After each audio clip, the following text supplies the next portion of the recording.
Acts 14. And it came to pass in Iconium that they went both together into the synagogue of the Jews, and so spake that a great multitude both of the Jews and also of the Greeks believed. But the unbelieving Jews stirred up the Gentiles, and made their minds evil affected against the brethren. Long time therefore abode they, speaking boldly in the Lord, which gave testimony unto the word of his grace, and granted signs and wonders to be done by their hands. But the multitude of the city was divided, and part held with the Jews, and part with the apostles. And when there was an assault made both of the Gentiles and also of the Jews with their rulers to use them despitefully and to stone them, they were ware of it, and fled unto Lystra and Derbe, cities of Lycaonia, and unto the region that lieth round about. And there they preached the gospel.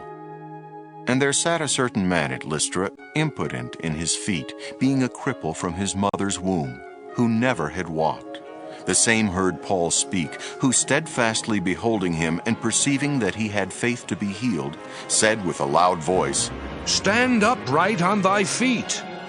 And he leaped and walked. And when the people saw what Paul had done, they lifted up their voices, saying in the speech of Lycaonia, The gods are come down to us in the likeness of men. And they called Barnabas Jupiter, and Paul Mercurius, because he was the chief speaker.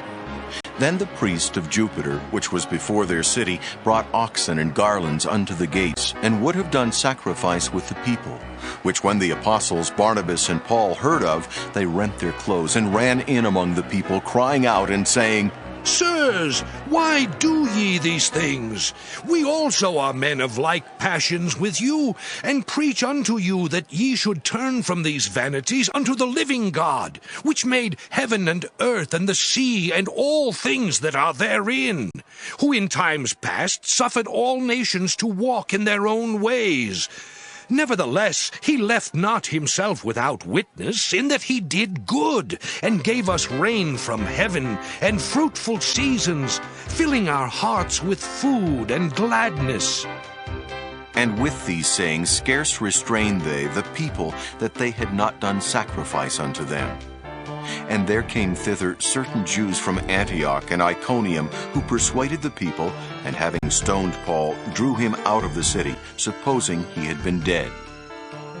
Howbeit, as the disciples stood round about him, he rose up, and came into the city, and the next day he departed with Barnabas to Derbe.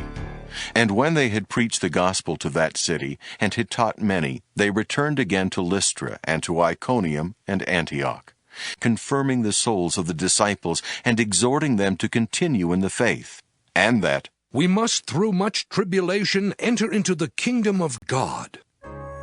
And when they had ordained them elders in every church, and had prayed with fasting, they commended them to the Lord, on whom they believed. And after they had passed throughout Pisidia, they came to Pamphylia. And when they had preached the word in Perga, they went down into Attalia, and then sailed to Antioch, from whence they had been recommended to the grace of God for the work which they fulfilled. And when they were come, and had gathered the church together, they rehearsed all that God had done with them, and how he had opened the door of faith unto the Gentiles. And there they abode long time with the disciples.